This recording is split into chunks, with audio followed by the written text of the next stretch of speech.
కేంద్ర హోంమంత్రి అమిత్ షా అస్సాం పర్యటనలో కీలక వ్యాఖ్యలు చేశారు. మేము గనక మరోసారి అధికారంలోకి వస్తే ఖచ్చితంగా రాష్ట్రంలో యూసీసీని ఇంప్లిమెంట్ చేస్తాం. ఇది గనక ఇంప్లిమెంట్ అయితే ఇకపై నుంచి రాష్ట్రంలో ఏ ఒక్కరూ కూడా నలుగురేసి భార్యలను పెళ్లి చేసుకోవడానికి అస్సలు వీలు లేకుండా చేస్తామని స్పష్టంగా తేల్చి చెప్పేశారు. అంతేకాకుండా ఈ యూసీసీ అనేది అస్సాంలోని గిరిజన వర్గాలకు మేము ఎట్టి పరిస్థితుల్లోనూ అమలు చేయబోము. ఈ దేశంలో గిరిజనులను కాపాడేందుకు ప్రత్యేక చట్టాలు ఉన్నాయి కాబట్టి వాళ్లకు ఎట్టి పరిస్థితుల్లోనూ విఘాతం కల్పించము. ఈ విషయంలో కాంగ్రెస్ పార్టీ పెద్ద ఎత్తున విష ప్రచారం చేస్తోంది.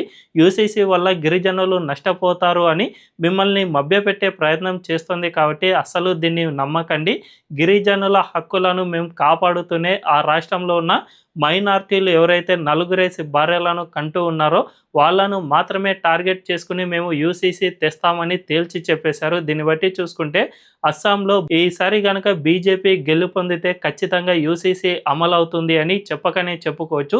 ఈ యూసీసీ ఇప్పటికే గుజరాత్, ఉత్తరాఖండ్ ఇలాంటి రాష్ట్రాల్లో అమల్లో ఉంది కాబట్టి భవిష్యత్తులో అస్సాంలో అమల్లోకి వస్తుంది. అంతేకాకుండా యావత్ దేశవ్యాప్తంగా ఎక్కడైతే బీజేపీ పాలిత రాష్ట్రాలు ఉంటాయో అవన్నిటిలోనూ అమల్లోకి వచ్చే అవకాశం ఉంది. ఆ తర్వాత కేంద్ర ప్రభుత్వమే ఒకేసారి పెద్ద ఎత్తున యూసీసీ చట్టాన్ని తీసుకువచ్చి యావత్ దేశవ్యాప్తంగా నలుగురేసి భార్యలను ఎవరైతే కంటూ ఉన్నారో వాళ్ళందరినీ రిస్ట్రిక్ట్ చేసే అవకాశం ఖచ్చితంగా ఉందనే చెప్పుకోవచ్చు.